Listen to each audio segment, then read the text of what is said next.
Okay, so good morning po. Nandito po tayo sa property ng Ginyangan, 20 hectares.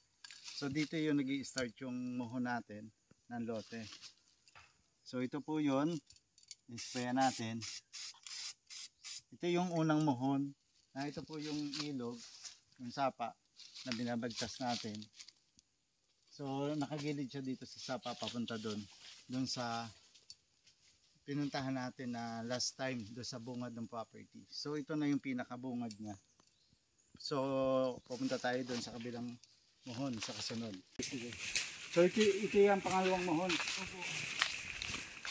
Walang muhon doon sa kawayan ko.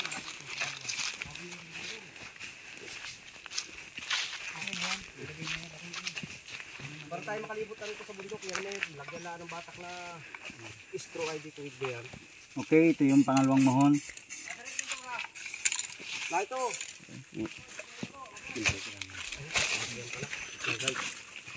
Dito kasama. Ito ay kasali pa doon sa lote. Oo, kasama pa dito yan. Yung kabila hindi na kasali. Hindi na po. Ito, dala pa ito dito. Basta yung gilid po yan, paparoon. Tumahog kami dala, ano? Dala po yan. Ayun ba rin kakawalan? Yan ang mga tusok niya. Pag tayo nagbako, paki-explain mo nga po. So, yan yung ano, yun yung yung pagbabagtingan ng tali, ano? Pagbabakod. Ayan o, mayroon na katunggay doon. Tama. Pagka po nung una, yan yung mga tusok na talaga. Yan yung sukatin nung una. Ayan, pinalagyan ko lang ng ganyan para hindi tayo maligaw. Yan, tama ho. Tama. Sabi ko lagyan natin ng ganyan, kahit may guide na ganyan. Pag binatak nila tinapsan, kita na nila yan.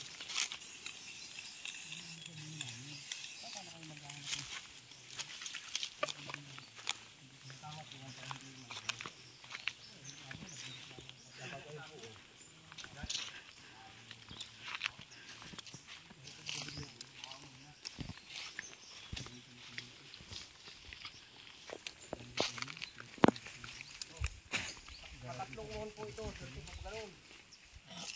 Gano'n. Kaya doon pala lagyan natin ang pagkakas ng pako na yun.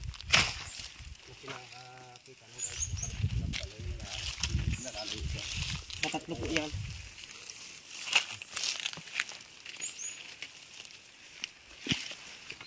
So, bali ilang muhon po ito? Inabot? Kasi 10. 10 ho.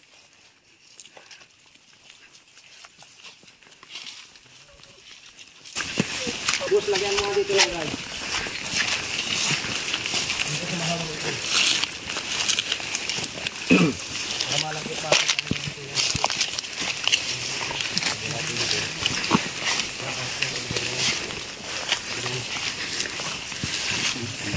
Yan, kasi pati oo.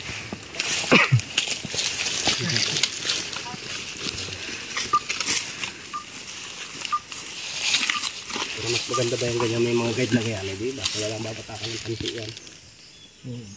Ang kasunod na muhon niya nandun? Sa taas? Doon po sa ibaba. Sa ibaba. So ibig sabihin, nakababa pa tayo ng ano? Bababa po tayo doon. Pagbaba po noon, pagayon naman tayo, aakit tayo sa bundok na yan. Pagdating po doon sa bundok na yan, gagayon tayo. Diretso na doon sa busay. Okay. dito. Nasa si Kuya? Nasa Buena Vista po. Sa akin po yan. Ay, oo nga pala. Nasa Buena Vista siya ngayon?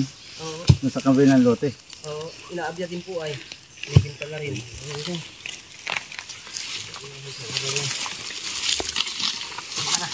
Tama ka na. Tama.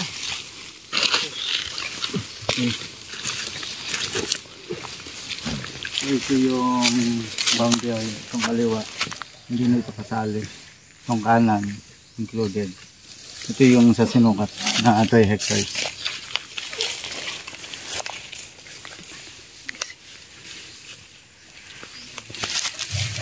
Ang daan natin doon na.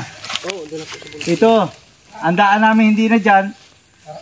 Papagayon na po kami. Sa kalsada. Papunta sa kalsada na. Baka mamay maganda ka sa amin dyan.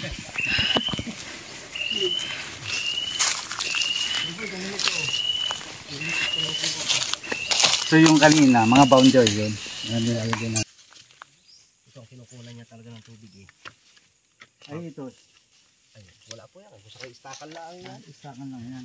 Oo, yan. Nilalaki. May isda. May mga isda dito. Oo, hito. May mga hito. Ginawa nyo lagyan ng ito. Ah, Pero ang hukay po niyan, ito. Nilagyan na. Lapit.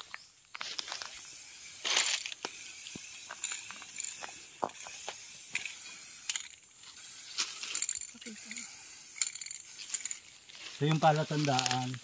Tapos gigilid na ito dito. So ito po yung pang-apat na mohon na ating pinuntahan. Lapit ka.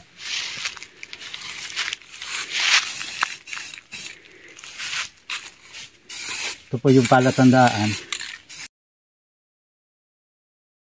Spray.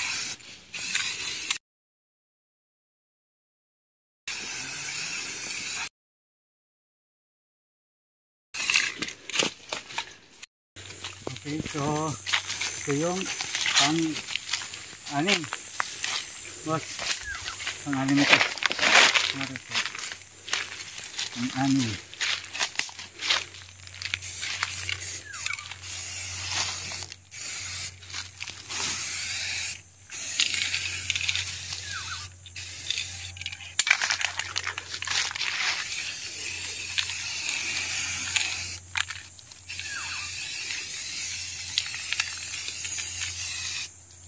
Pang-anim na mohon.